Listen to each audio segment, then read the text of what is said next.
Հզոր գործարար դեռ վշտի մեջ հանդիպում է տղայի, որը պնդում է, թե գիտի իր մահացած որդու գաղտնիքները։ Հետաքրքրված, նա սկսում է հետաքննություն, որը տանում է նրան մոռացված զբոսայգի այն ճշմարտություններին, որոնց երբեք չէր սպասում։ Յուրաքանչյուր բացահայտում քանդում է այն պատկերն, ինչ ուներ որդու մասին, բացահայտում նրա սեփական զգացմունքային բացակայությունը։ Չհասկանալով, նա սկսում է իր կյանքի ամենամեծ փոխակերպումը, ղեկավարվելով այն մարդու հիշողություններով, ում առավելագույնս է սիրել։ Ռուբեն Մելքոնյանը իր Աուդին կայանեց Մխիթարության գերեզմանատան գլխավոր մուտքի մոտ, Երանի կենտրոնում։ 47-ամյա գործարարը շտկեց իր մուգ կապույտ փողկապը, խորը շունչ քաշեց, նախքան մեքենայից դուրս գալը։ Նրա քարտուղարը չեղարկել էր 3 կարոր հանդիպում այդ չորեքշաբթի առավոտյան, նա, այնուամենայնիվ, անդադար ստուգում էր հեռախոսը, կարծես իր կառուցած կայսրությունը կարող էր փլուզվել այդ կարճ այցելության ընթացքում։ Մոխրագույն ամպերը կախված էին պատմական դամբարանների վրա, համահունչ Ռուբենի մռայլ արտահայտությանը։ Ուղիղ 6 ամիս էր անցել, ինչ նրա որդին, Ֆիլիպը, հեռացել էր։ Հեռացել բառն էր, որ նա օգտագործում էր իր մտքում։ Նա երբեք չէր կարողանում ասել ավելի վերջնական տերմինը։ Նույնիսկ մտքով չէր կարողանում արտասանել։ Ֆիլիպը ընդամենը 11 տարեկան էր, երբ հիվանդությունը տարավ նրան։ Ուղեղի ուռուցք, որը ուշ էր ախտորոշվել, տպավորիչ արագությամբ տարածվել։ Մի քանի ամսվա ընթացքում հեշտ ժպիտով հետաքրքրասեր աչքերով տղան հոսպիտալացվեց Էրեբունի բժշկական կենտրոնում, միացված խողովակներին սարքերին։ Մինչ նա քայլում էր գերեզմանների միջով, արածաղիկների փոքրիկ փնջով, որդու սիրելի ծաղիկները, Ռուբենը փորձում էր պահպանել իր հանգստությունը։ Մելքոնյանների ընտանեկան դամբարանը գտնվում էր ավելի մեկուսացված տարածքում, դեղին ծաղկած ծառի ստվերի տակ, որը հեգնանքով այդ տարվա այդ ժամանակաշրջանում լիովին ծաղկած էր։ Այստեղ են թաղել Ֆիլիպին։ Մանկական ձայնը կտրեց լռությունը, ստիպելով Ռուբենին կտրուկ շրջվել։ Մի նիհար, մոտ 12 տարեկան տղա, գանգուր մազերով մուգ մաշկով, կանգնած էր մի քանի մետր հեռավորության վրա։ Նա կրում էր փյունիկի գունաթափված շապիկ, ջինսե շորտեր, մատնաչափ կոշիկներ։ Նրա արտաքինը լիովին հակադրվում էր շրջակա միջավայրին, գործարարի տպավորիչ կերպարին։ Ինչպես գիտես որդուս անունը, հարցրեց Ռուբենը, բնազդաբար կանգնելով դամբարանի առջ, կարծես դեռ կարող էր պաշտպանել Ֆիլիպին։ Մենք միասին ֆուտբոլ էինք խաղում Նոր Նորքի դաշտում, պատասխանեց տղան բնականաբար։ Իմ անունը Լուկաս Հովհաննիսյան է։ Ես նրա ընկերն էի։ Ռուբենը հոնքերը կնճռեց։ Դա բացարձակապես իմաստ չուներ։ Ֆիլիպը հոսպիտալացված էր գրեթե 8 ամիս։ Մինչ այդ, նա հաճախում էր մասնավոր դպրոց կենտրոնի պրեստիժային թաղամասում ուներ թենիսի, անգլերենի դաշնամուրի մասնավոր դասեր։ Նա երբեք ոտք չէր դնի քաղաքի ծայրամասի դաշտում։ Տես, տղա, չգիտեմ, թե ինչ ես ուզում, բայց դա ամենին էլ զվարճալի չէ, ասաց Ռուբենը, փորձելով վերահսկել իր զայրույթը։ Ֆիլիպը շատ հիվանդ էր։ Նա ոչ մի տեղ ֆուտբոլ չէր խաղում։ Լուկասը չվախեցավ։ Նա ավելի մոտեցավ, իր շագանակագույն աչքերը հառած Ռուբենի աչքերին։ Նա Արարատի կապույտ գլխարկ էր կրում, թե Փյունիկի երկրպագու էր։ Ասում էր, որ կապույտը հաջողություն է բերում։ Պնդեց տղան։ Եվ նա զվարճալի ծիծաղ ուներ, վերջում հազի նման։ Եվ հին գրպանի ժամացույց էր կրում, որը երաժշտություն էր նվագում, երբ բացվում էր։ Մի անգամ ինձ ցույց տվեց, ասաց, որ իր պապիկինն է։ Ռուբենը զգաց, որ ոտքերը թուլանում են։ Արարատի գլխարկը Գյումրիում ապրող հորեղբոր նվերն էր։ Ֆիլիպն իսկապես հավատում էր, որ դա իրեն հաջողություն է բերում, պնդում էր կրել այն, նույնիսկ երբ հիվանդությունը զարգացավ։ Ինչ վերաբերում է շվեյցարական երաժշտական ժամացույցին, դա ընտանեկան մասունք էր, որը Ռուբենի պապիկը բերել էր Եվրոպայից։ Ֆիլիպը պաշտում էր այն, Ռուբենը թույլ էր տվել որդուն պահել այն իր մոտ բուժման ընթացքում։ Դրանք մանրամասներ էին, որոնք երբեք չէին հիշատակվել թերթերում կամ սոցիալական ցանցերում։ Ինչպես գիտես այս ամենը։ Ռուբենի ձայնը գրեթե շշուկով լսվեց։ Արդեն ասացի, մենք միասին էինք խաղում։ Լուկասը ուսերը թոթվեց։ Նա լավ դարպասապահ էր։ Ասում էր, որ արագ ռեֆլեքսներ ուներ։ Սկզբում տղաները չէին ուզում թույլ տալ, որ խաղա, քանի որ կարծում էին, որ նա շատ թույլ է, բայց երբ տեսան, թե ինչպես էր պաշտպանում, միշտ կանչում էին նրան։ Ռուբենը գլխապտույտ զգաց, կարծես գետինը ոտքերի տակից շարժվում էր։ Նա հենվեց մոտակա գերեզմանին, որպեսզի չընկնի։ Անհնար էր։ Ֆիլիպը չէր կարող դուրս գալ հիվանդանոցից։ Նա ինքը գրեթե ամեն օր այցելում էր որդուն, հանդիպումների գործուղումների միջ։ Դա ճիշտ չէ։ Ռուբենը փորձեց արձագանքել, բայց նրա ձայնը մատնում էր իր անորոշությունը։ Ուզում ես տեսնել։ Լուկասը գրպանից հանեց հին բջջային հեռախոս, ճաքած էկրանով։ Մի քանի հպումից հետո նա լուսանկար ցույց տվեց։ Տղաների մի խումբ հողածածկ դաշտում, բոլորը ժպտացող, նրանց մեջ անսխալական իր Արարատի կապույտ գլխարկով բուժման պատճառով արդեն մի փոքր ավելի նիհարած դեմքով Ֆիլիպն էր։ Ռուբենի աշխարհը փլուզվեց։ Ինչպես էր հնարավոր։ Ֆիլիպը հոսպիտալացված էր ողջ այդ ընթացքում։ Ինչպես կարող էր ֆուտբոլ խաղալ դաշտում։ Եվ ինչու։ Նա, Ռուբենը, երբեք չէր իմացել այդ մասին։ Ուրիշ ով գիտեր։ Հարցրեց նա, իր ձայնը հիմա լի աճող զայրույթով։ Նրա մայրը։ Բժիշկները։ Լուկասը գրպանեց հեռախոսը, ակնհայտորեն անհանգիստ գործարարի ձայնի փոփոխությունից։ Տեսեք, պարոն Ֆիլիպ, ես պարզապես եկա այստեղ, քանի որ խոստացել էի նրան, որ սա կբերեմ։ Տղան ձեռքը մեկնեց, առաջարկելով Սուրբ Թադեոսի փոքրիկ արծաթե մեդալ։ Մենք շահեցինք թաղային առաջնությունը, յուրաքանչյուր խաղացող մեկական ստացավ։ Սա նրանն է։ Ռուբենը դողացող ձեռքերով վերցրեց մեդալը։ Հակառակ կողմում կար մակագրություն։ Չեմպիոն, Նոր Նորքի դաշտի մրցաշար, 2023։ Դա նոր էր։ Շատ նոր։ Ես պետք է, որ դուք ինձ ճիշտ ասեք, թե ինչպես եք ճանաչել որդուս ինչ էր կատարվում։ Ռուբենի ձայնը հիմա վերահսկվող էր, բայց այնպիսի ինտենսիվություն ուներ, որ Լուկասը մեկ քայլ հետ քաշվեց։ Մայրս աշխատում էր մաքրուհի էր այն հիվանդանոցում, որտեղ նա էր։ Նա երբեմն ինձ տանում էր, երբ չուներ ում մոտ թողներ։ Այդպես ճանաչեցինք միմյանց։ Բացատրեց Լուկասը։ Մնացածը նա ինքը կարող է ավելի լավ պատմել։ Լուկասը մատնացույց արեց մի ծալված ծրար, որը սահել էր Ռուբենի գրպանից, երբ նա վերցրել էր մեդալը։ Մի ծրար, որը գործարարը իր հետ չէր բերել։ Հուզմունքից անհարմար մատներով Ռուբենը վերցրեց ծրարը։ Նրա անունը գրված էր առջում Ֆիլիպի անսխալական ձեռագրով։ Ինչպես դուք, նա ինձ խնդրեց պահել սա։ Ասաց, որ պետք է հանձնեմ ձեզ, եթե մի օր ինձ փնտրեք։ Քանի որ դուք չէիք եկել, կարծեցի, որ պետք է բերեմ։ Լուկասը կրկին ուսերը թոթվեց, կարծես դա աշխարհի ամենանորմալ բանն էր։ Ռուբենը չկարողացավ բացել ծրարն այնտեղ։ Նա պետք է մարսեր այս ամենը։ Նա պետք է հասկանար։ Որտեղ կարող եմ գտնել ձեզ ձեր մորը։ Հարցրեց նա, զգուշորեն դնելով ծրարը իր կոստյումի ներքին գրպանում։ Մենք ապրում ենք Նոր Արեշի բնակելի համալիրում, շենք 7, բնակարան 302։ Պատասխանեց Լուկասը։ Մորս անունը Ադրինե Հովաննիսյան է։ Նախքան Ռուբենը կկարողանար ավելի շատ հարցեր տալ, Լուկասը հեռացավ, աննկատելիորեն թափահարելով ձեռքը։ Ֆիլիպը լավ մարդ էր, պարոն Ռուբեն։ Նա շատ էր խոսում ձեր մասին։ Տղան հեռացավ Ռուբենին թողնելով մենակ, ծաղիկների, մեդալի, նամակի հարցերի փոթորիկի հետ, որոնք սպառնում էին կործանել այն ամենը, ինչ նա կարծում էր, որ գիտեր։ Իր որդու կյանքի վերջին ամիսների մասին։ Դեռս ցնցված, Ռուբենը վերադարձավ մեքենա։ Նստեց վարորդի նստատեղին, բայց չմիացրեց շարժիչը։ Հեռախոսը հանեց գրպանից զանգահարեց մի համարով, որը հազվադեպ էր օգտագործում։ Կարեն, ինձ շտապ ծառայություն է պետք։ Ասաց նա, հենց որ պատասխանեցին։ Ինձ տեղեկություններ են պետք Ադրինե Հովաննիսյան անունով մի կնոջ նրա որդու, Լուկասի մասին։ Ապրում են Նոր Արեշի բնակելի համալիրում, շենք 7, բնակարան 302։ Եվ ուզում եմ ստուգել, թե արդյոք իմ որդին, Ֆիլիպը, ինչ-որ կերպ դուրս է եկել Էրեբունի բժշկական կենտրոնից իր բուժման ընթացքում։ Այդ տեղեկություններն ինձ երեկվանից պետք են։ Նա անջատեց, առանց պատասխանի սպասելու։ Կարեն Դրումյանը Երանի լավագույն մասնավոր հետախույզն էր, զուսպ արդյունավետ։ Եթե մեկը կարող էր պարզել ճշմարտությունը, դա նա էր։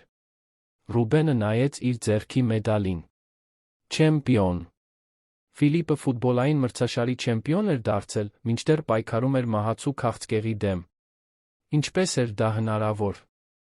Եվ ինչու։ Նա, իր հայրը, ոչինչ չգիտեր։ Նամակը իր կոստյումի գրպանում կարծես այրում էր։ Բայց Ռուբենը չուներ համարձակություն բացել այն։ Ոչ այնտեղ, ոչ այդ պահին։ Նախ, նրան փաստեր էին պետք։ Հետո, գուցե, նա պատրաստ կլիներ որդու խոսքերին։ Միացրեց մեքենան դուրս եկավ գերեզմանատնից, մտքերը լի անպատասխան հարցերով աճող զգացումով, որ գուցե նա իր որդուն այնքան էլ լավ չէր ճանաչում, որքան կարծում էր։ Եթե այս պատմությունը հետաքրքրեց ձեզ, մի մոռացեք բաժանորդագրվել մեր ալիքին, ասեք, թե որ քաղաքից եք մեզ դիտում, մենք շարունակում ենք։ Խոստանում եմ, որ սա կլինի լավագույն պատմությունը, որը դուք կլսեք ձեր կյանքում։ Ռուբենը չկարողացավ վերադառնալ գրասենյակ այդ կեսօրին։ Նա չեղարկեց բոլոր հանդիպումները, մնաց իր պենթհաուս բնակարանում, կենտրոնի էլիտար թաղամասում, անհամբեր սպասելով Կարենի հեռախոսազանգին։ Ամեն անցնող րոպեի հետ անհանգստությունն ու շփոթությունը մեծանում էին։ Ինչպես կարող էր Ֆիլիպը, 11-ամյա տղան, որը բուժվում էր ուղեղի ուռուցքի դեմ, մասնակցել ֆուտբոլային խաղերին դաշտում։ Ով էր դա թույլ տվել։ Ինչու։ Ոչ ոք իրեն չէր ասել։ Հեռախոսը զանգահարեց ժամը 19:14-ին։ Սկզբնական կապից 6 ժամից էլ քիչ անց Կարեն Դրումյանն արդեն ուներ պահանջված տեղեկությունները։ Ադրինե Հովհաննիսյան, 38 տարեկան, 8 տարի աշխատել է որպես մաքրուհի Էրեբունի բժշկական կենտրոնում։ 2 ամիս առաջ ազատվել է աշխատանքից, բաժնի կրճատումների պատճառով։ Հայտնեց Կարենը իր սովորական օբյեկտիվությամբ։ Որդին, Լուկաս Հովհաննիսյանը, 12 տարեկան, սովորում է Մանկավարժ Հովհաննես Թումանյանի անվան պետական դպրոցում։ Ապրում են այնտեղ, որտեղ տղան ասաց, Նոր Արեշի բնակելի համալիրի մի համեստ բնակարանում։ Քրեական գրառումներ չկան, ոչ մի կասկածելի բան չկա։ Ռուբենը ուժեղ սեղմեց հեռախոսը։ Իսկ Ֆիլիպի մասին։ Կա։ Արդյոք որ է ապացույց, որ նա դուրս է եկել հիվանդանոցից։ Հեռախոսի մյուս կողմում կարճ լռություն տիրեց։ Դա ամենահետաքրքիրն է, Ռուբեն։ Ես մուտք ստացա հիվանդանոցի անվտանգության տեսագրություններին։ Եվ այո, ձեր որդին պարբերաբար դուրս էր գալիս։ Գրեթե շաբաթը 2 անգամ, բուժման վերջին 7 ամիսների ընթացքում։ Ռուբենը զգաց, որ գետինը ոտքերի տակից անհետանում է։ Ինչպես։ Ով էր դա թույլ տալիս։ Բժշկուհի Հեղինե Սարգսյանը, նրա գործի գլխավոր ուռուցքաբանը, ստորագրում էր թույլտվությունները։ Հիվանդանոցում կա կյանքի պատուհաններ անունով ծրագիր, որը թույլ է տալիս երկարատ բուժում ստացող հիվանդներին ունենալ մի քանի ժամ արտաքին գործունեություն, վերահսկվող բժշկի հաստատմամբ։ Եվ ոչ ոք չկարծեց, որ ես պետք է իմանայի դրա մասին։ Ռուբենի ձայնը դողում էր զայրույթից։ Ըստ իմ ստացած գրառումների, դուք ստորագրել եք ծրագրում նրան ընդգրկելու սկզբնական թույլտվությունը, Ռուբեն։ Ամեն ինչ փաստաթղթավորված է։ Հայտնությունը կայծակի պես հարվածեց գործարարին։ Նա անորոշ կերպով հիշեց, որ ստորագրել էր մի կույտ փաստաթղթեր, երբ Ֆիլիպը հոսպիտալացվեց, բայց երբեք չէր պատկերացնի, որ դրանց մեջ կլինի որդու հիվանդանոցից դուրս գալու թույլտվություն։ Ամեն ինչ ուղարկել եմ ձեր էլեկտրոնային փոստին։ Շարունակեց Կարենը։ Ներառյալ ձեր որդու մի քանի լուսանկար Նոր Նորքի դաշտում։ Եվ ավելին կա։ Նա իսկապես մասնակցել է տեղական առաջնությանը։ Նրա թիմը, Նոր Նորքի աստղերը, եզրափակչում հաղթել է Հարան թաղամասի թիմին։ Ֆիլիպը դարպասապահն էր։ Ռուբենը մեխանիկորեն շնորհակալություն հայտնելուց հետո անջատեց հեռախոսը։ Նա անմիջապես բացեց էլեկտրոնային փոստը, նոութբուքի վրա լցվեց այնպիսի պատկերներով, որոնք երբեք չէր սպասի տեսնել։ Ֆիլիպը, բուժման պատճառով ակնհայտորեն ավելի նիհարած, բայց դեմքին ճառագող ժպիտով, պաշտպանում էր 11 մետրանոց հարվածը։ Ֆիլիպը գրկում էր իր թիմակիցներին հաղթանակից հետո։ Ֆիլիպը բարձրացնում էր փոքրիկ գավաթը, Արարատի կապույտ գլխարկը ամուր նստած իր ավելի ու ավելի անմազ գլխին։ Արցունքներն անսպասելի եկան։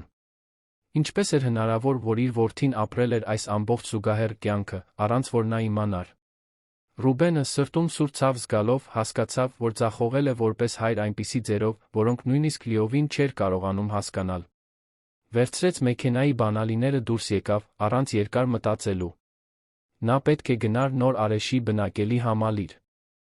Նա պետք է գտներ Ադրինե Հովհաննիսյանին։ Հակադրությունն ավելի մեծ լինել չէր կարող։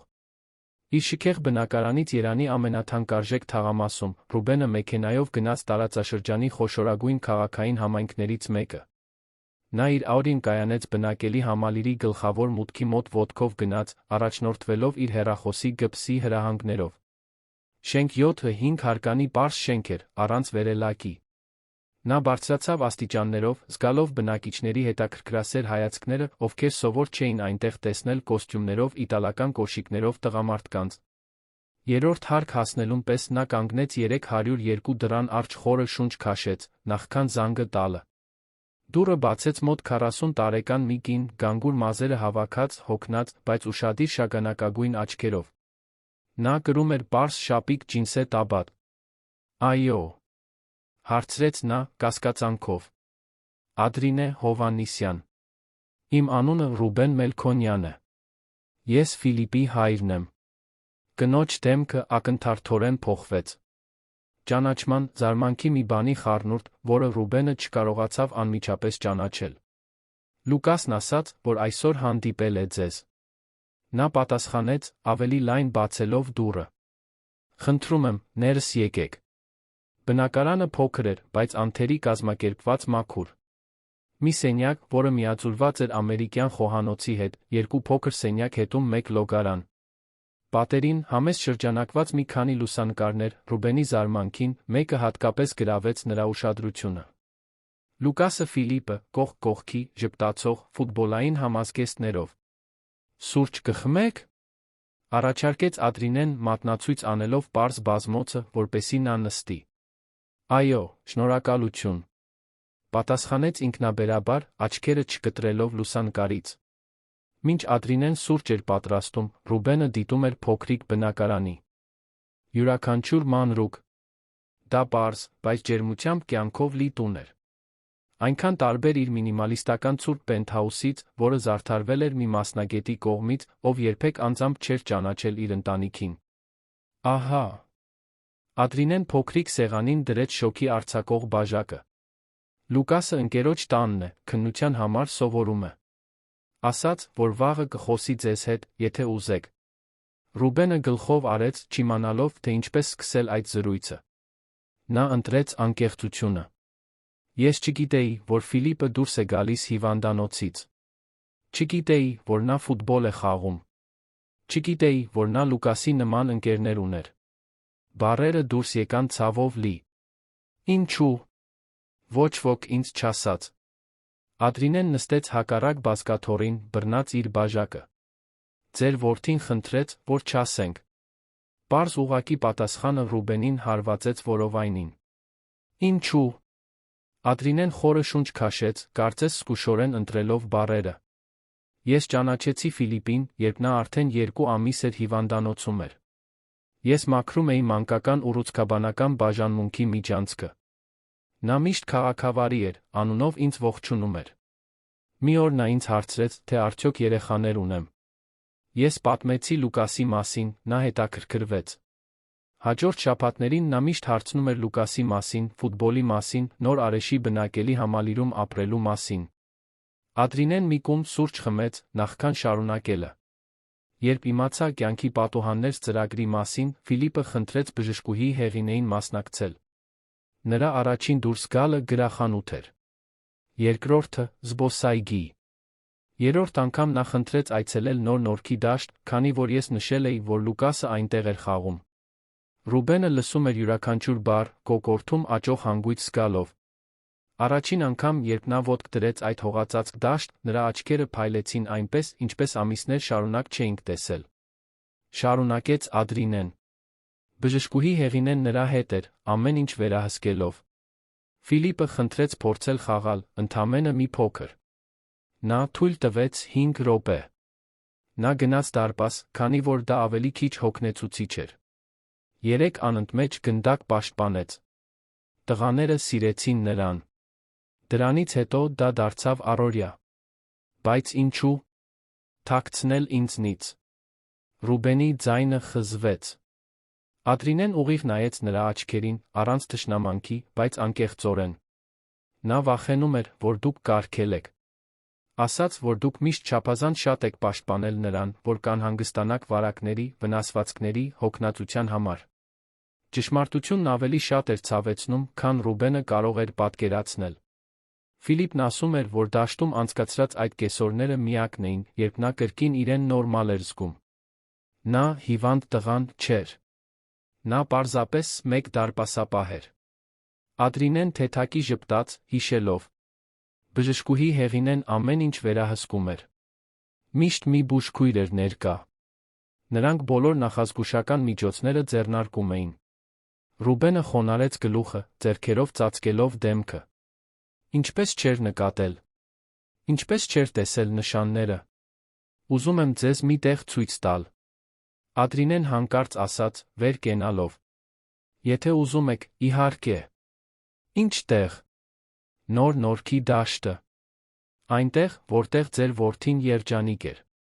Ճանապարհորդությունն այնտեղ լուռ էր։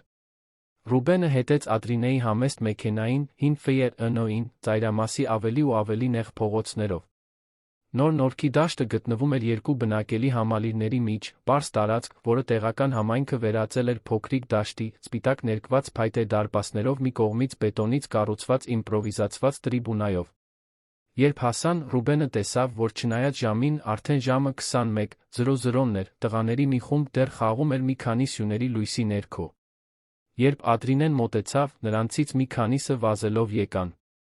Մորաքույր Ադրինե։ Բղավեց մի նիհար, մոտ 13 տարեկան տղա։ Այնուհետ նկատեց Ռուբենի ներկայությունը։ Ո՞վ է այս քեռին։ Ադրինեն աննկատելիորեն գլխով արեց։ Նա Ֆիլիպի հայրն է։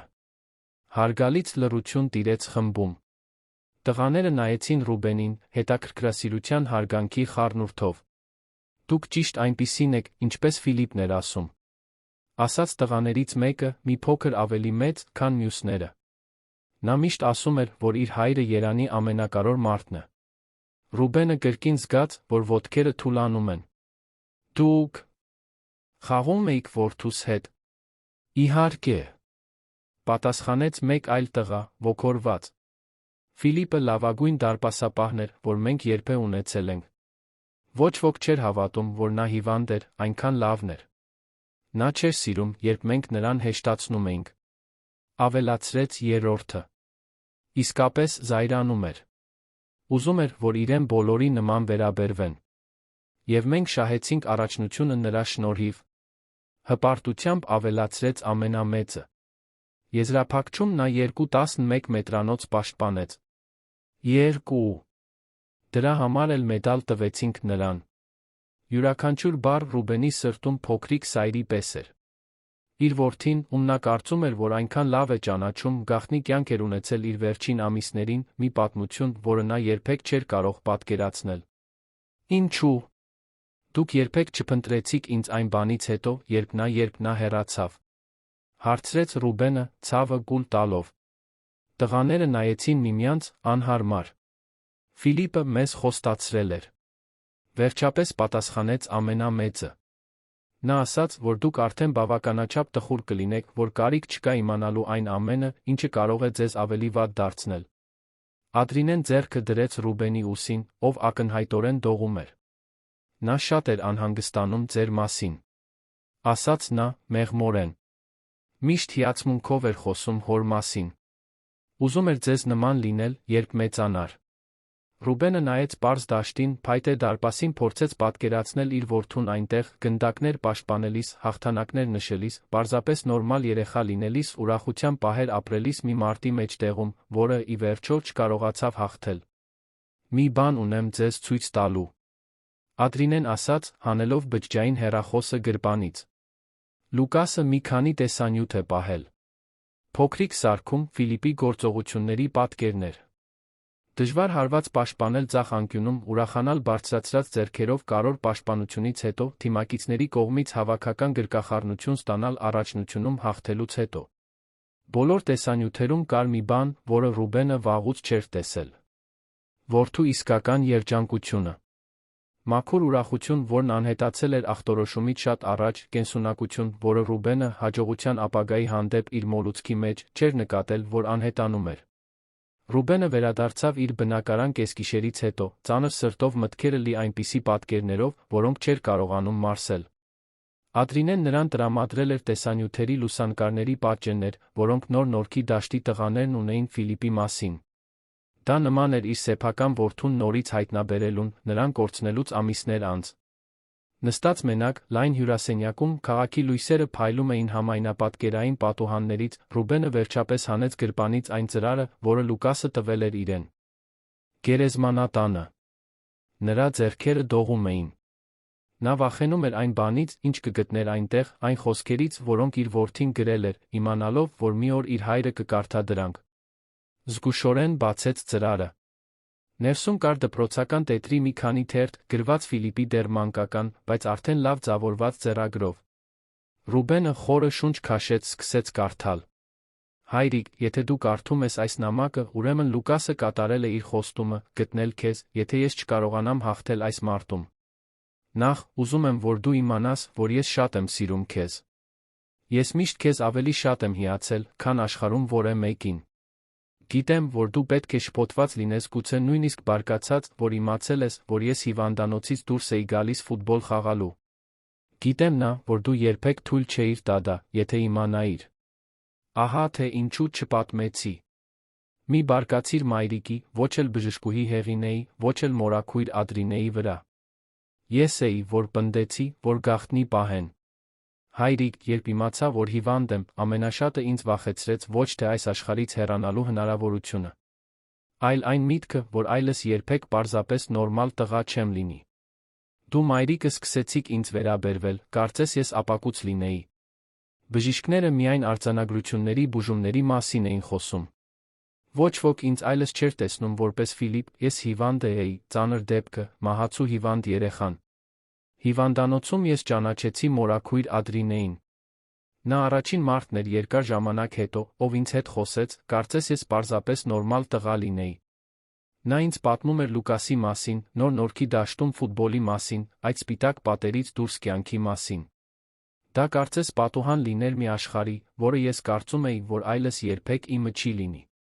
Երբ բժշկուհի Հեղինեն ինձ պատմեց կյանքի պատուհաններ ծրագրի մասին, ես տեսա իմ հնարավորությունը։ Նա բացատրեց բոլոր ռիսկերը, բայց նա ասաց, որ իմ հոգեկան առողջությունը նույնքան կարևոր է, որքան ֆիզիկականը։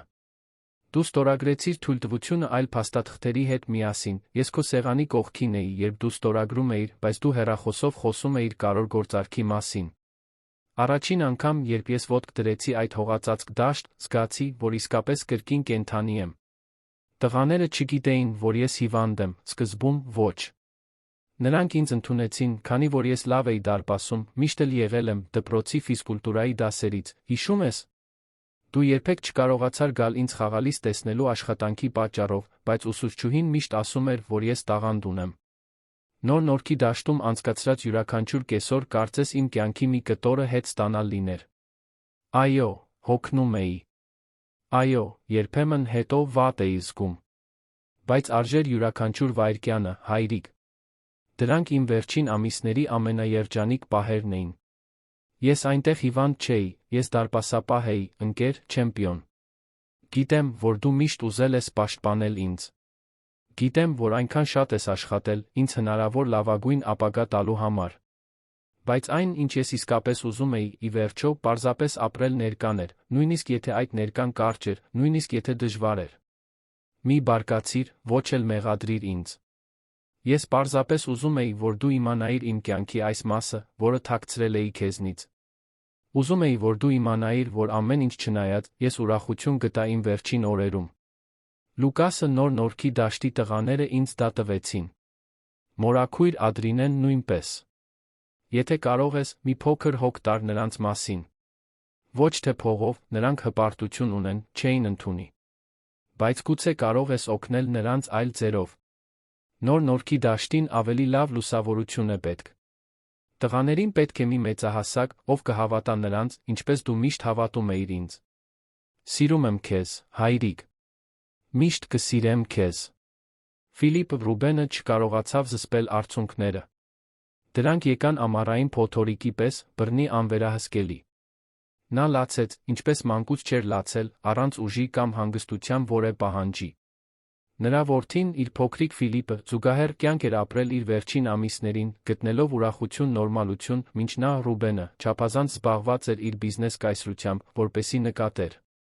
Երբ վերջապես կարողացավ ուշքի գալ, արդեն կեսգիշեր էր։ Նա զանգահարեց Բեատրիսին, իր նախկին կնոջը, մի բան, որը հազվադեպ էր անում բաժանումից հետո։ Նա պետք է անմիջապես խոսեր նրա հետ։ Ռուբեն, ժամը 4-ն է։ Բեատրիսի ձայնը անհանգիստ էր հեռախոսի մյուս կողմից։ Դու գիտեիր, հարցրեց նա, առանց շրջանցելու։ Գիտեիր, որ Ֆիլիպը ֆուտբոլ էր խաղում բուժման ընթացքում։ Հետաց լռությունը բավարար պատասխան էր։ Ինչու՞։ Ինձ չասացիր։ Բեատրիսը հոգոց հանեց։ Նա ինձ խոստացրել էր, Ռուբեն։ Եվ անկեղծ ասած, դա առաջին անգամն էր ամիսներ շարունակ, որ ես տեսա մեր որդուն իսկապես երջանիկ։ Դու կկարգելեիր, եթե իմանայիր։ Ես իրավունք ունեի իմանալու։ Պնդեց Ռուբենը, զայրույթը խառնվելով ցավին։ Ինչպես դու իրավունք ունեիր ներկա լինելու նրա կյանքում մինչ հիվանդությունը։ Պատասխանեց Բեատրիսը, դառնությունը ակնհայտ իր ձայնում։ Ռուբեն, դու միշտ չափազանց զբաղված էիր։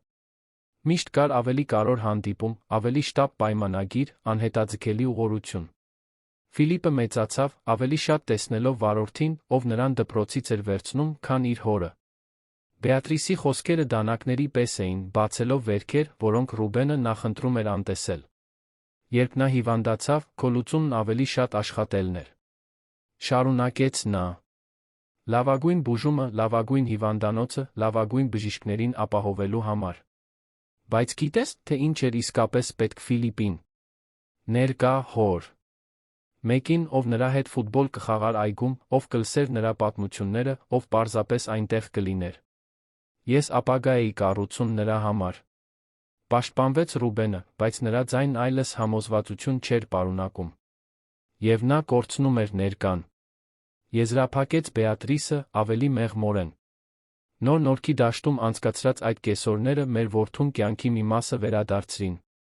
Վաղը ես մի բան կբերեմ քեզ։ Մի բան, որը գուցե կօգնի ավելի լավ հասկանալ այս ամենը։ Նրանք պայմանավորվեցին հանդիպել հաջորդ առավոտյան այն սրճարանում, ուր հաճախում էին ամուսնության ընթացքում, մի չեզոք վայրում, որտեղ արդեն բազմիցս քննարկել էին Ֆիլիպի հետ կապված հարցեր։ Երբ Բեատրիսը եկավ, իր հետ բերեց պարզ, կապույտ կոշտ շապիկով տետր, որի վրա դրոշմված էր Փյունիկ Ֆայի զինանշանը։ Նա առանց խոսքի հանձնեց այն Ռուբենին։ Ինչ է սա։ Հարցրեց նա, թե արդեն կասկածում էր պատասխանին։ Ֆիլիպի օրագիրը։ Նա սկսեց գրել բուժման սկզբում, հիվանդանոցի հոգեբանի հանձնարարությամբ։ Բացատրեց Բեատրիսը։ Ինձ խնդրեց պահել այն։ Ասաց, որ մի օր դու գուցե պետք է կարդաս։ Ռուբենը հարգանքով բացեց տետրը։ Առաջին էջերը լի էին վախով շփոթությամբ, 11-ամյա տղայի անկեղծ մտորումներով, դիմակայելով իր սեփական մահկանացուությանը։ Բայց ինչպես նա առաջ է շարժվում, գրառումները փոխում էին իրենց տոնը։ Այսօր ես ծանոթացա Լուկասի հետ։ Նրա մայրն աշխատում է հիվանդանոցում։ Նա ինձ ցույց տվեց այն դաշտի լուսանկարները, որտեղ նա ֆուտբոլ է խաղում։ Զարմանալի է թվում։ Բժշկուհի Հեղինեն ասաց, որ ես կարող եմ մասնակցել կյանքի պատուհաններ ծրագրին։ Անհամբեր սպասում եմ։ Առաջին անգամ Նոր Նորքի դաշտում այսօր։ Տղաները թույլ տվեցին ինձ խաղալ դարպասում։ Մի քանի գնդակ պաշտպանեցի։ Ամիսներ շարունակ լավագույն օրն էր։ Հայրիկն այսօր եկավ ինձ տեսնելու։ Գրեթե պատմեցի ֆուտբոլի մասին, բայց նա այնքան անհանգիստ էր։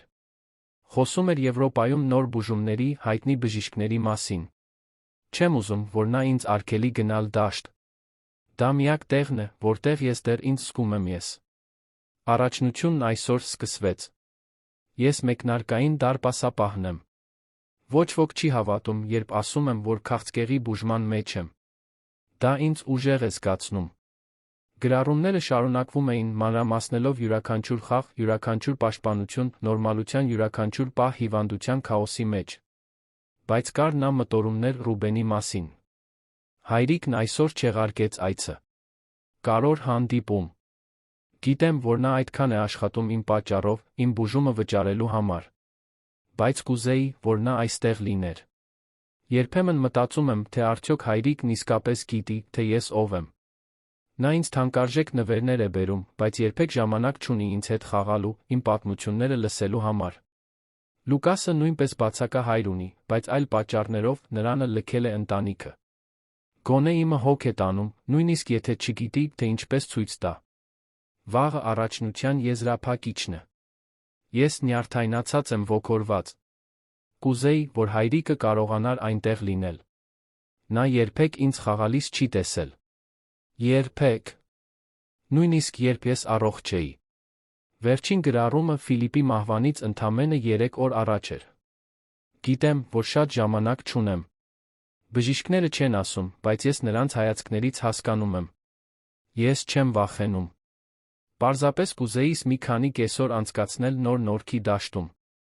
Պարզապես կուզեի, որ հայրիկը իմանար, թե ինչքան էին այդ պահերն ինձ համար նշանակում։ Գուցե մի օր նա կիմանա։ Գուցե դա կօգնի նրան այլ կերպ ապրել։ Ներկա լինել մարդկանց կյանքում։ Ուրախություն գտնել պարզ բաներում, ինչպես ես գտա։ Ռուբենը փակեց օրագիրը, ներսից կործանված։ Ինչպես կարող էր այդքան գույր լինել։ Ինչպես չէր նկատել, թե ինչ էր իր որդուն իսկապես պետք։ Նա երբեք դժգոհություն չդրսորեց։ Ասաց Բեատրիսը, կոտրելով լռությունը։ Միայն տխրություն, որ չկարողացավ քեզ ցույց տալ, թե ով էր ինքը իրականում։ Ինչպես կարող եմ շտկել սա։ Հարցրեց Ռուբենը, ավելի շատ իրեն, քան նախկին կնոջը։ Ինչպես կարող եմ շտկել մի բան, երբ արդեն ուշ է։ Բեատրիսը մեղմորեն դիպավ նրա ձեռքին, հազվագյուտ ժեստ բաժանումից հետո։ Գուցե ուշ չէ հարգելու նրան, ով նա էր։ Նրանից սովորելու համար։ Ռուբենը դանդաղ գլխով արեց, մի գաղափար սկսեց ձևավորվել իր մտքում։ Ես պետք է վերադառնամ նոր Նորքի դաշտ, ասաց նա, վճռականորեն։ Ես պետք է իմանամ այդ վայրը, որն այդքան շատ էր նշանակում մեր որդու համար։ Գնա, պատասխանեց Բեատրիսը։ Ֆիլիպը ուրախ կլիներ։ Նույն կեսօրին Ռուբենը կրկին մեքենայով գնաց Նոր Արեշի բնակելի համալիր։ Նա կայանեց բնակելի համալիրի մոտ անմիջապես գնաց Ադրինեի բնակարան։ Երբ նա բացեց դուռը, զարմացած թվաց նրան կրկին տեսնելով։ Պարոն Ռուբեն։ Ինձ պարզապես Ռուբեն կանչեք, խնդրում եմ։ Խնդրեց նա։ Ադրինե, ինձ մի խնդրանք է պետք։ Իհարկե, ինչ է պատահել։ Ռուբենը խորը շունչ քաշեց, իրեն խոցելի զգալով այնպես, ինչպես տասնամյակներ շարունակ չէր զգացել։ Դուք կարող եք ինձ ֆուտբոլ խաղալ սովորեցնել։ Ադրինեի աչքերը լայն բացվեցին։ Ինչպես։ Ֆիլիպը երբեք չի տեսել ինձ խաղալիս։ Երբեք նրա հետ չեմ խաղացել։ Ոչ մի անգամ։ Խոստովանեց Ռուբենը, ձայնը խեղդված։ Ես ուզում եմ սովորել։ Ուզում եմ հասկանալ, թե ինչ էր նա զգում, երբ այդ դաշտում էր։ Կարող է հիմար թվալ, բայց հիմարություն չէ։ Ընդհատեց Ադրինեն, մեղմ ժպիտով։ Ամենին էլ հիմարություն չէ։ Լուկասն այդ պահին դպրոցից եկավ կանգնեց դռան մոտ, հետաքրքրությամբ դիտելով տեսարանը։ Բար, պարոն Ռուբեն։ Բար, Լուկաս։ Ես եկել եմ խնդրելու ձեր մորը, որ ինձ ֆուտբոլ խաղալ սովորեցնի։ Ինչ եք կարծում։ Տղան ժպտաց, մի ժպիտ, որն այնքան էր հիշեցնում Ֆիլիպի ժպիտը, որ Ռուբենի սիրտը ցավեց։ Կարծում եմ, ես էլ կարող եմ օգնել։ Դուք ուզում եք դարպասապահ լինել։ Ռուբենը ժպտաց ի պատասխան, աչքերը թաց։ Այո։ Ուզում եմ փորձել դարպասապահ լինել։ Իմ որդու պես։ Ռուբենի առաջին փորձը նոր Նորքի դաշտի դարպասներում, մեղմ ասած, աղետալի էր։ 47 տարեկանում գործարարը երբեք լրջորեն սպորտով չէր զբաղվել։ Պատանեկության տարիներին նա նախընտրում էր սովորել, քան խաղալ, մի ընտրություն, որը նրա ծնողները միշտ խրախուսել էին։ Մեծահասակ կյանքում նրա միակ վարժությունը երբեմն իր մասնավոր մարզասրահում վազքուղին օգտագործելն էր կամ անձնական մարզչի հետ մի քանի պարապմունք, որոնք նա հաճախ չեղարկում էր մասնագիտական պարտավորությունների պատճառով։ Երբ Լուկասը առաջին գնդակը հարվածեց նրա ուղղությամբ, թեթ հարված, ակնհայտորեն հեշտացված, Ռուբենը ոչ միայն չպաշտպանեց, այլ անհարմարորեն ընկավ հողածածկ դաշտին, կեղտոտելով իր դիզայներական ջինսերը վնասելով արմունկը։ Տղաները, ովքեր դիտում էին տեսարանը, փորձեցին առանց մեծ հաջողության թաքցնել իրենց ծիծաղը։ Ադրինեն իր հերթին մոտեցավ ստուգելու, թե արդյոք նա լավ է։ Կարող ենք դադարել, եթե ուզում եք, առաջարկեց նա, ձեռքը մեկնելով օգնելու նրան բարձրանալ։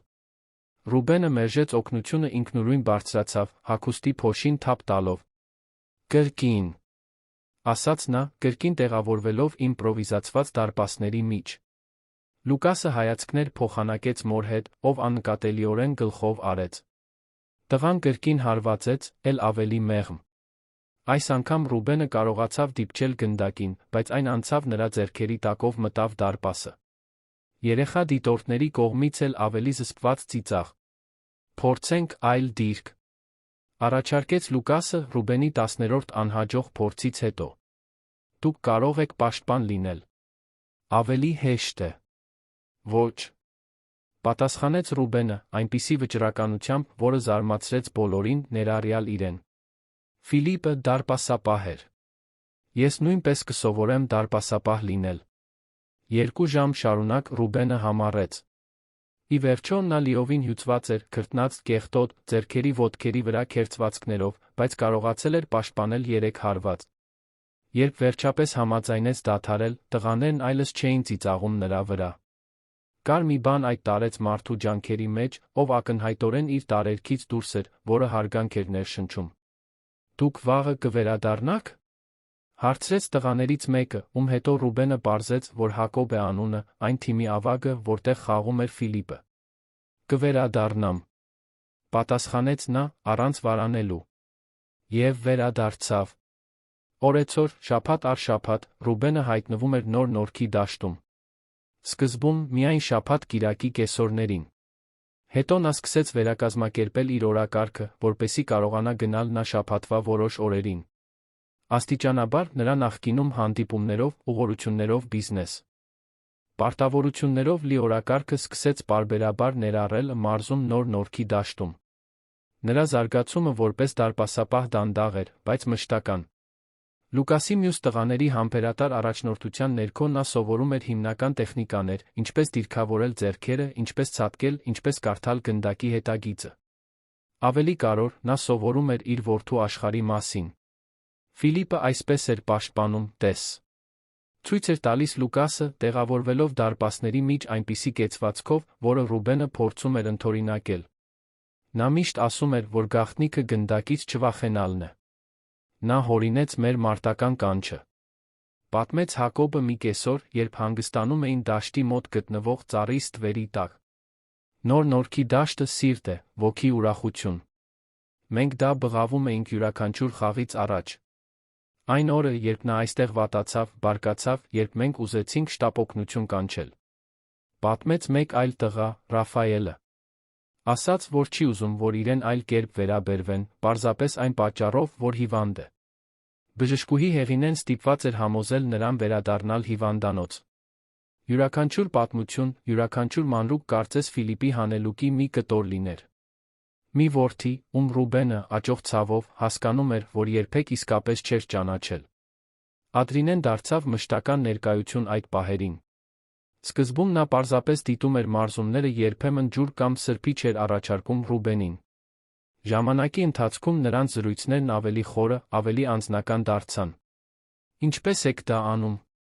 հարցրեց Ռուբենը մի երեկո, երբ նրանք պարզ սուրճ էին խմում դաշտի մոտ գտնվող ճաշարանում, հատկապես հյուծիչ մարզումից հետո։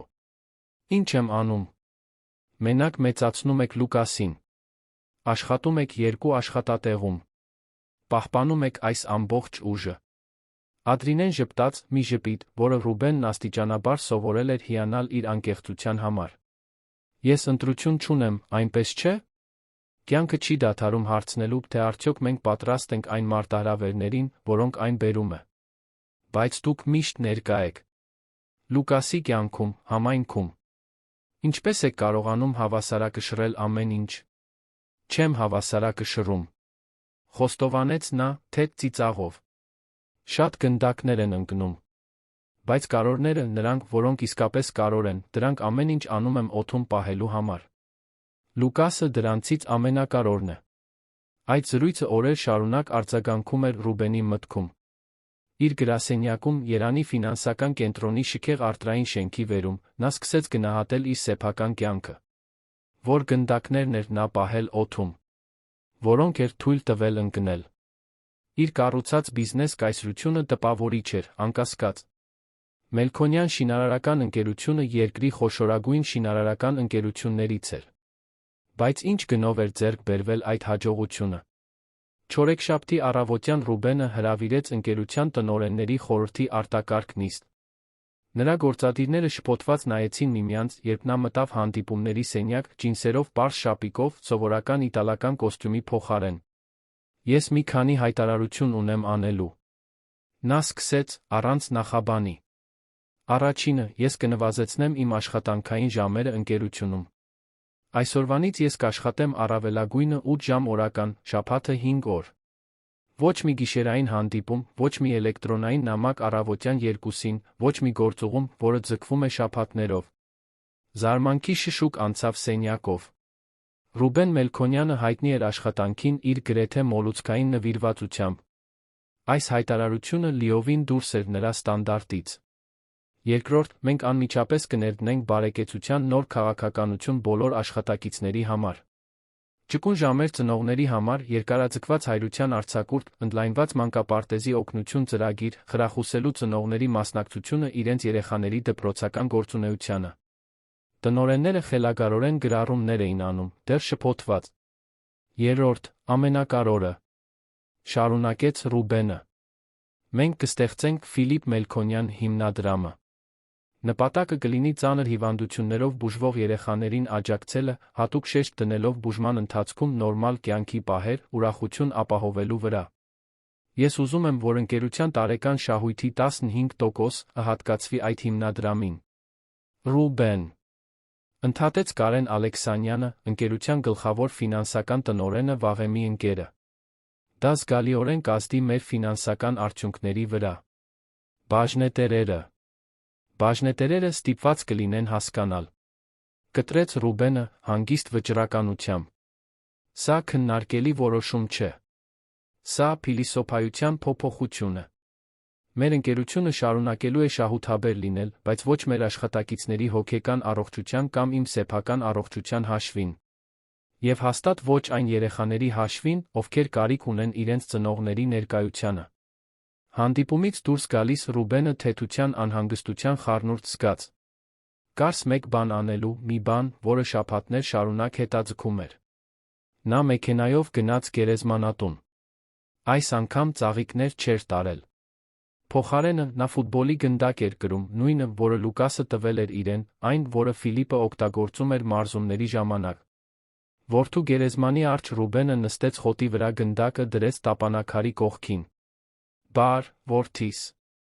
ասաց նա, մի փոքր տարօրինակ զգալով բարձրաձայն խոսելիս։ Ես շատ եմ մարզվել։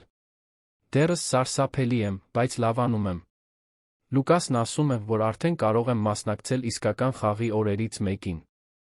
Մեղմ քամին ծածանեց մոտակա ծառի տերները, կարծես պատասխան լիներ։ Գիտես, ես երբեք չհասկացա, թե ինչու էիր այդքան սիրում ֆուտբոլ խաղալ։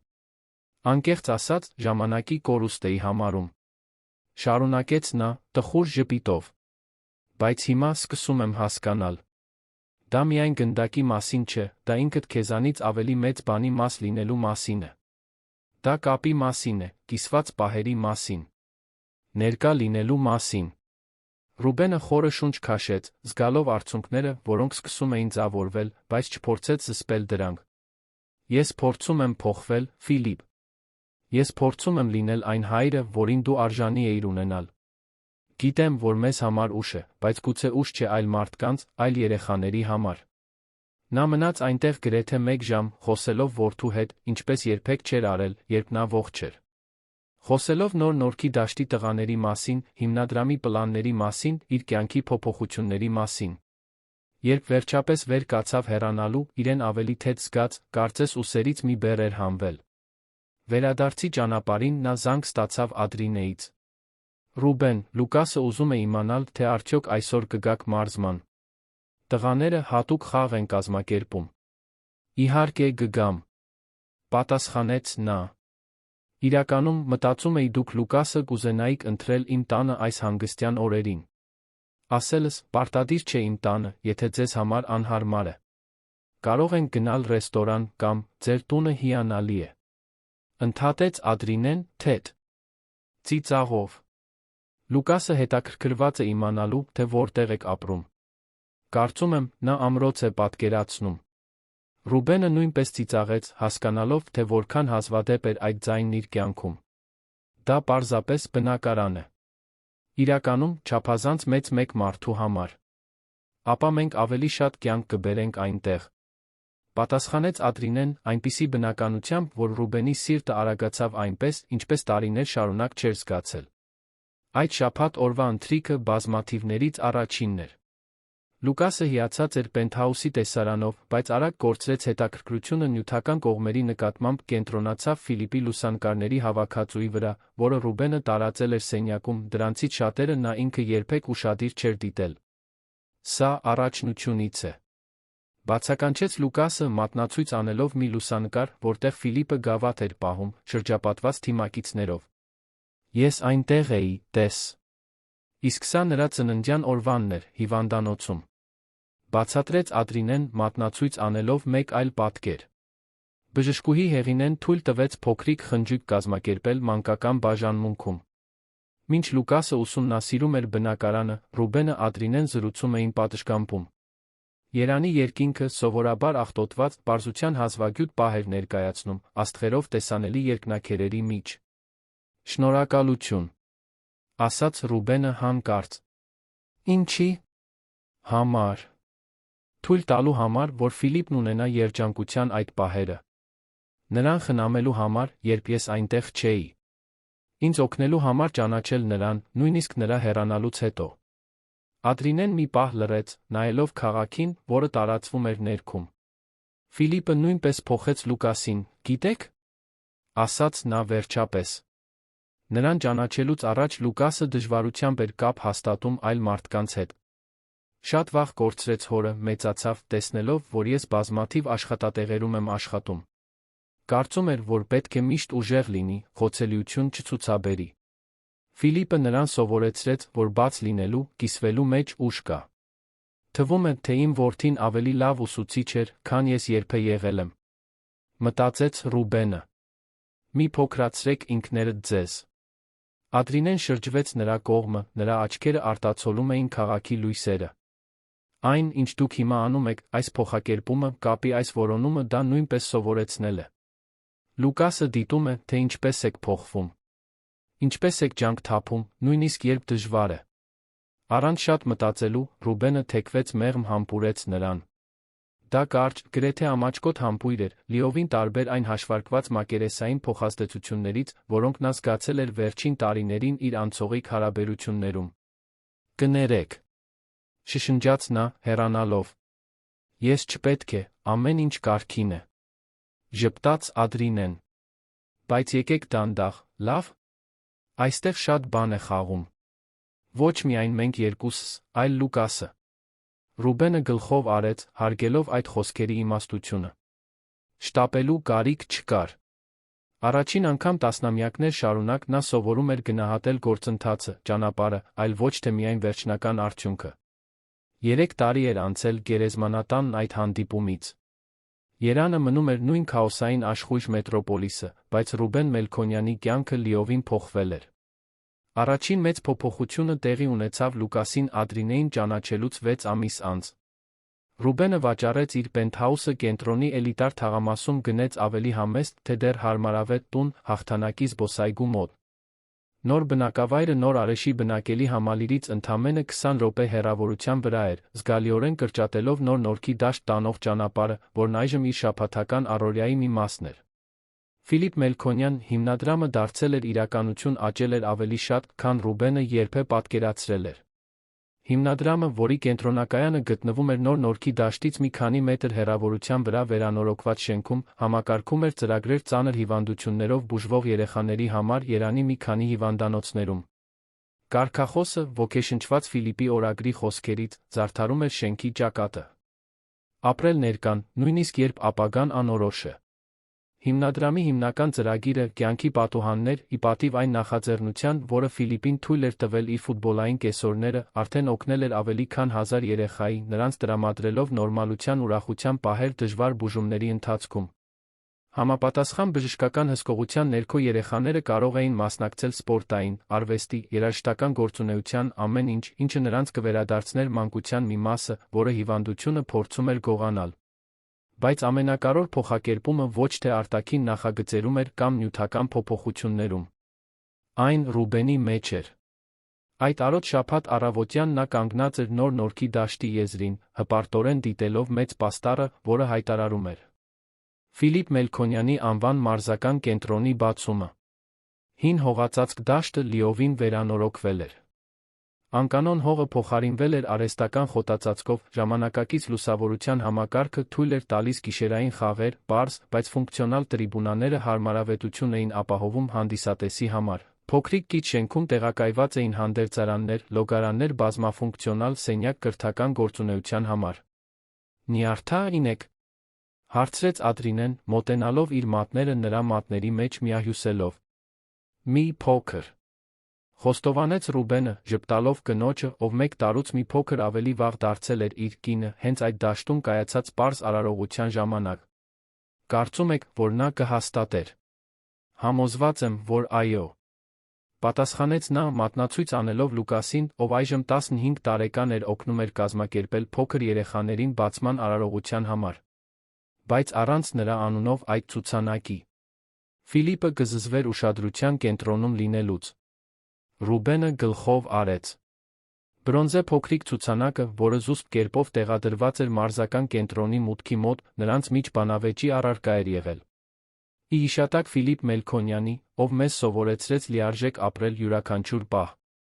Պարզ, առանց շքեղության կամ մեծամտության, ինչպես Ֆիլիպն ինքը կնախընտրեր։ Նոր մարզական կենտրոնը ոչ միայն ֆուտբոլային խաղերի համար տարածք էր։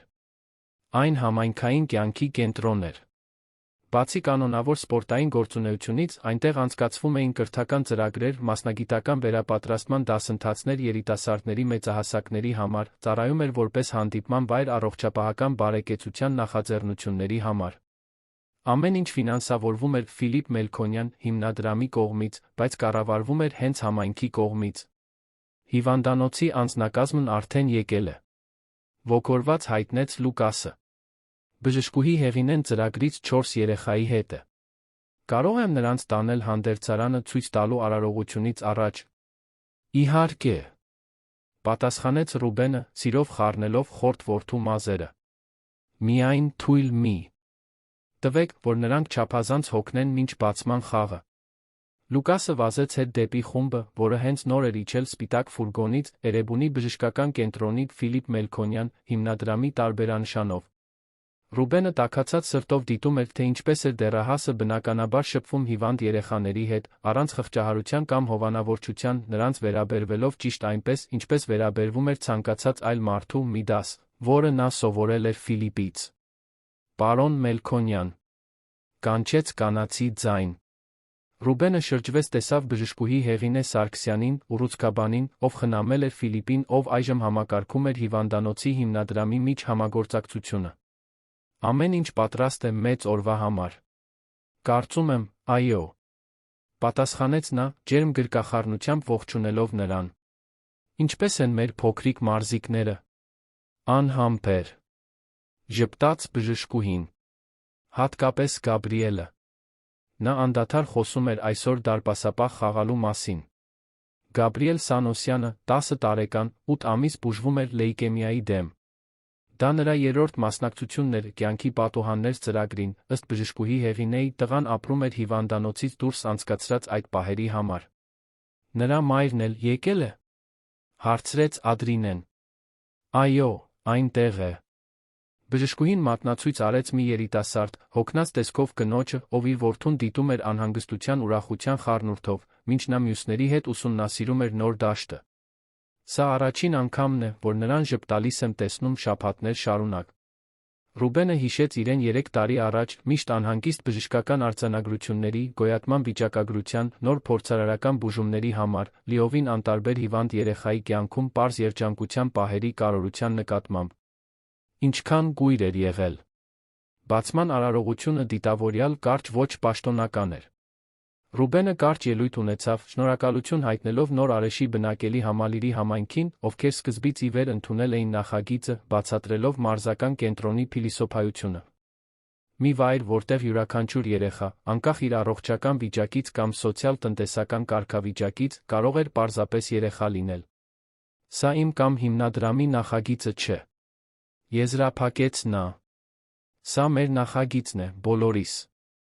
Մի վայր, որը կառուցվել է այն ոգով, որը ես սովորել եմ իմ որդի Ֆիլիպից բոլորիդ կողմից։ Ներկան ինտենսիվորեն ապրելու, պարզ պահերում ուրախություն գտնելու, իսկական կապեր կառուցելու ոգով։ Ելույթից հետո սկսվեց բացման խաղը։ Նոր Արեշի բնակելի համալիրի դեռահասների թիմը ընդդեմ համայնքի մեծահասակների հավաքականի, ներառյալ Ռուբենը, ով վերջապես նվաճել էր իր տեղը որպես պահեստային դարպասապահ։ Նա տաղանդավոր չէր, բայց փոխհատուցում էր նվիրվածությամբ, ամենակարևորը, այն իսկական ուրախությամբ, որը նա զգում էր ամեն անգամ, երբ դուրս էր գալիս դաշտ։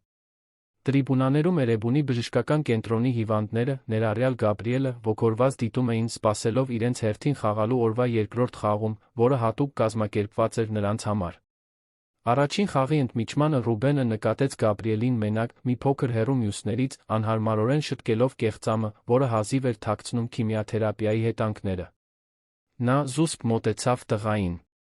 «Նյարդային ես խաղի համար», հարցրեց նա, նստելով նրա կողքին։ Գաբրիելը ուսերը թոթվեց, փորձելով անտարբեր թվալ, բայց նրա աչքերը մատնում էին նրան։ «Մի փոքր։ Իսկ եթե ոչինչ չկարողանամ պաշտպանել, մյուսները կծիծաղեն ինձ վրա»։ Ռուբենը ժպտաց, այդ տղայի մեջ ճանաչելով նույն վախը, որը Ֆիլիպն արտահայտել էր իր օրագրում։ «Գիտես, իմ որդին նույն վախն ուներ», խոստովանեց նա։ Առաջին անգամ, երբ նա այստեղ խաղաց, կարծում էր, որ դա աղետ կլինի։ Բայց մորաքույր Ադրինեն ասաց, որ նա զարմանալի դարպասապահ էր։ Պատասխանեց Գաբրիելը, շփոթված։ Եվ այդպես էլ էր։ Բայց այդպես չսկսվեց, բացատրեց Ռուբենը։ Սկսվեց վախով, անվստահությամբ։ Գիտես, թե ինչն էր տարբերությունը։ Գաբրիելը գլխով արեց, սպասելով պատասխանին։ Նա որոշեց, որ նույնիսկ եթե ձախողի, նույնիսկ եթե լավագույնը չլինի, արժեր պարզապես դաշտում լինելու, խաղի մի մասը լինելու հաճույքի համար։ Պաշտպանությունները եկան հետո, պրակտիկայով։ Ամենակարևորը եկավ առաջինը։ Փորձելու, իրեն թույլ տալու պարզապես գնդակ խաղացող տղա լինելու համարձակությունը։ Գաբրիելի աչքերը լուսավորվեցին իր տարիքից դուրս հասկացողությամբ։ Ես կարող եմ այսօր դարպասապահ լինել, հարցրեց նա, նորոգված վստահությամբ։ Իհարկե կարող ես, ժպտաց Ռուբենը։ Եվ գիտես մի բան։ Ես քեզ մի խորհուրդ կտամ, որը սովորել եմ վերջին տարիներին։ Գաղտնիքը ոչ թե գոլեր չթույլ տալն է։ Գաղտնիքն այնքան զվարճանալն է, որ գոլերը նույնիսկ կարևոր չեն։ Երբ եկավ ծրագրի երեխաների խաղի ժամանակը, Գաբրիելը վստահորեն մտավ դարպաս։ Նրա կեղծամը սահեց առաջին իսկ րոպեներին, բայց ի զարմանս մոր, նա չմտածեց դրա մասին։ Նա ոգորությամբ խաղաց, պաշտպանելով մի քանի գնդակներ, թույլ տալով մյուսներին անցնել, բայց միշտ ժպիտով դեմքին։ Ադրինեն մոտեցավ Գաբրիելի մորը տրիբունաներում, նրան սուրճ առաջարկելով։ Սա առաջին անգամն է, որ նրան այսպես եմ տեսնում ախտորոշումից հետո, խոստովանեց կինը, հուզված։ Ազատ, առանց վախի, պարզապես երջանիկ։ Ահա թե ինչի մասին է այս ամենը, պատասխանեց Ադրինեն, մատնացույց անելով դաշտը, երեխաներին, հավաքված համայնքին։ Մենք չենք կարող վերահսկել, թե որքան ժամանակ ունենք, բայց կարող ենք ընտրել, թե ինչպես ապրել այն։ Խաղերից հետո, մինչ համայնքը նշում էր Նոր Արեշի բնակելի համալիրի բնակիչների կողմից կազմակերպված մեծ խորովածով, Ռուբենը ժամանակ գտավ հեռանալու։ Նա քայլեց դեպի դաշտի անկյունում, ծառի տակ տեղադրված փոքրիկ նստարանը, մի վայր, որը նա դիտավորյալ ընտրել էր մտորումների համար։ Գրպանից հանեց հին երաժշտական ժամացույցը, որը պատկանում էր Ֆիլիպին, նույնը, որը Լուկասը հիշատակել էր գերեզմանատանն այդ առաջին հանդիպման ժամանակ։ Նա բացեց այն, թույլ տալով, որ մեղեդին հնչի։ Դա ավանդական օրորոցային երգ էր, որը Ռուբենի պապիկը սովորաբար սուլում էր։ Մինչ երաժշտությունը նվագում էր, Ռուբենը դիտում էր իր արջի տեսարանը։ Լուկասը Գաբրիելին ուղղորդում էր պաշտպանության տեխնիկաներում, Ադրինեն ոգորված զրուցում էր տղայի մոր հետ, բժշկուհի Հեղինեն զուսպ հսկում էր իր փոքրիկ հիվանդներին, Նոր Արեշի բնակելի համալիրի բնակիչները շփվում էին, բոլորը միավորված ընդհանուր նպատակով։ Այդ պահին Ռուբենը զգաց մի խաղաղություն, որը նա փնտրել էր ողջ կյանքում, առանց իմանալու։ Իր բիզնես կայսրությունը շարունակում էր գոյություն ունենալ, բայց այժմ գործում էր նոր սկզբունքներով, կենտրոնանալով սոցիալական պատասխանատվության աշխատակիցների բարեկեցության վրա։ Նրա նյութական հարստությունը նվազել էր, բայց նրա հոգոր էմոցիոնալ հարստությունը բազմապատկվել էր էքսպոնենցիալ կերպով։ Հայրիկ, եկեք խաղալու։ Կանչեց Լուկասը, ձեռքով անելով դաշտի մեջտեղից, որտեղ նա խառը խաղ էր կազմակերպում երեխաների մեծահասակների մեջ։ Մենք դարպասապահ չունենք։ Ռուբենը ժպտաց, զգուշորեն, դնելով ժամացույցը գրպանում։ Նա վեր կացավ քայլեց հետ դեպի դաշտը, դեպի այն կյանքը, որը իր որդին սովորեցրել էր իրեն գնահատել։ Ես գալիս եմ, պատասխանեց նա, արագացնելով քայլերը։ Դարպասի դարպասածողերի մեջ տեղավորվելիս Ռուբենը զգաց լիության ծանոթ զգացումը, որը նա հայտնաբերել էր վերջին տարիներին։ Դա պարզապես ֆուտբոլային խաղ չէր վերանորոգված դաշտում։ Դա կյանքի տոնակատարություն էր իր ողջ պարզությամբ խորությամբ։ Գաբրիելը մոտեցավ նրան խաղի սկսվելուց առաջ։ Պարոն Ռուբեն, եթե ես լավ դարպասապահ լինեմ, կարող եմ միշտ խաղալ, երբ այստեղ գամ։ Իհարկե կարող ես, պատասխանեց Ռուբենը, ձեռքը դնելով տղայի ուսին։ Բայց հիշիր, դու արդեն բավականաչափ լավն ես ճիշտ այնպես, ինչպես կաս։ Մնացածը պարզապես մարզում է։ Խաղը սկսվեց։ Գնդակը գլորվում էր դաշտով, ոտքից ոտք անցնելով։ Խրախուսական բացականչություններ, ծիծաղ, երբեմնի վիճաբանություն խախտման շուրջ, Երանի արը սկսում էր մայր մտնել հորիզոնում, ստեղծելով այն յուրահատուկ երկինքը, նարնջագույնի, վարդագույնի մանուշակագույնի խառնուրդով, որը կարող էր ապահովել միայն տարածաշրջանի ամենամեծ քաղաքի աղտոտվածությունը։ Այդ գիշեր, երբ բոլորը հեռացան դաշտը լռեց, Ռուբենը մի փոքր ավելի մնաց։ Նա նստեց արհեստական խոտի վրա, Ֆիլիպի օրագիրը բացած ծնկներին։ Վերջին էջերում, որոնք դատարկ էին մնացել, նա դանդաղ գրեց. Որդիս, այսօր մենք բացեցինք մարզական կենտրոնը, որը կրում է քո անունը։ Դա գեղեցիկ, ջերմ, կյանքով լի վայր է, ինչպես դու էիր։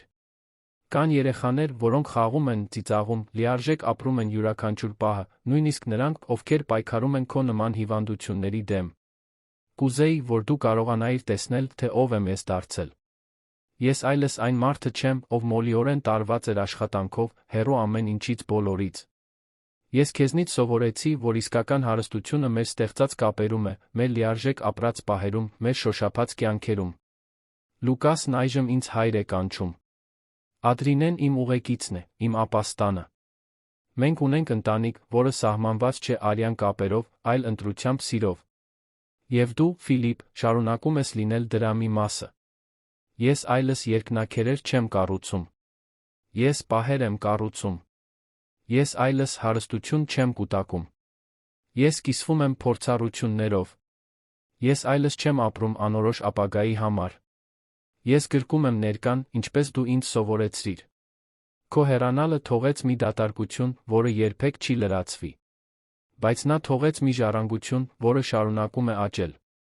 Յուրաքանչյուր երեխա, ով շփտում է այս դաշտում, յուրաքանչյուր ընտանիք, ով մխիթարություն է գտնում հիմնադրամի ծրագրերում, յուրաքանչյուր կյանք, որին շոշափում է այն, ինչ մենք այստեղ կառուցել ենք, այս ամենը դու ես, որ շարունակում ես գոյություն ունենալ մեր միջոցով։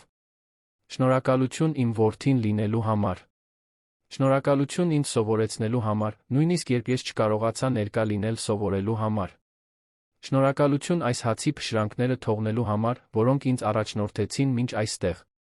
Հավերժ սիրում եմ քեզ, հայրիկ նա փակեց օրագիրը, արցունքները ազատորեն հոսում էին դեմքին։ Դրանք այլս միայն ցավի արցունքներ չէին, այլ երախտագիտության, ընդունման, սիրո, որը գերազանցում էր ժամանակն ու տարածությունը։ Իր գրպանում մեղմ զնգացող երաժշտական ժամացույցի ձայնի ներքո Ռուբենը վերջապես հասկացավ։ Ֆիլիպը լիովին չէր հեռացել։ Նա ապրում էր սիրո յուրաքանչյուր ընտրության մեջ, ներկայության յուրաքանչյուր արարքում, այդ դաշտում կիսված ուրախության յուրաքանչյուր պահի մեջ։ Նա ապրում էր Լուկասի, Գաբրիելի, յուրաքանչյուր երեխայի միջոցով, ով նույնիսկ ամենադժվար պահերին ուժ էր գտնում պարզապես երեխա լինելու համար։ Նա ապրում էր ամենից առաջ այն մարդու մեջ, ով Ռուբենը դարձել էր։ Մի մարդ, ով վերջապես սովորել էր գնահատել այն, ինչն իսկապես կարևոր էր։ Մի մարդ, ով ամենախորը ցավի միջոցով գտել էր ճանապարհ դեպի ամենաիսկական ուրախությունը։ Նա վեր կացավ, վերջին անգամ նայեց լուր դաշտին, քայլեց տուն, որտեղ Ադրինեն Լուկասը սպասում էին նրան։ Վաղը հնարավորություններով, կապերով, կյանքով լիս մեկ օր կլիներ։ Եվ նա ներկա կլիներ յուրաքանչյուր պահին։ Հարգելի ունկնդիրներ, հուսով ենք, որ Ռուբեն Մելքոնյանի ճամփորդությունը հուզել է ձեր սրտերը։ Այս պատմությունը մեզ հիշեցնում է, որ նույնիսկ ամենադժվար հանգամանքներում մենք կարող ենք գտնել փոխակերպում նպատակ։ Այս հուզական ճանապարհորդությունը շարունակելու համար մենք պատրաստել ենք հատուկ երկացանք, նույնքան հուզիչ պատմություններով նոր սկիզբների երկրորդ հնարավորությունների մասին։ Գտեք այն այստեղ, սեղմելով ձախ կողմում։ Եթե այս պատմությունը ինչ-որ բան է արթնացրել ձեր մեջ, մի մոռացեք բաժանորդագրվել մեր ալիքին հավանել այս տեսանյութը։ Ամեն օր մենք ներկայացնում ենք եզակի պատմություններ, որոնք ուսումնասիրում են կյանքի բարդությունները, մարտահրավերները, փոքրիկ հաղթանակները, որոնք մեզ մարդ են դարձնում։ Ինչ սովորեցիք Ռուբենի փոխակերպումից։ Պատմության որ պահերն ամենաշատը հուզեցին ձեր սրտերը։ Կիսվեք ձեր մտորումներով մեկնաբանություններում։ Ձեր տեսլականը հարստացնում է մեր համայնքը, ոգեշնչում մեզ շարունակելու պատմել այնպիսի պատմություններ, որոնք փոփոխություն են բերում։ Սպասում ենք ձեզ մեր հաջորդ հանդիպմանը։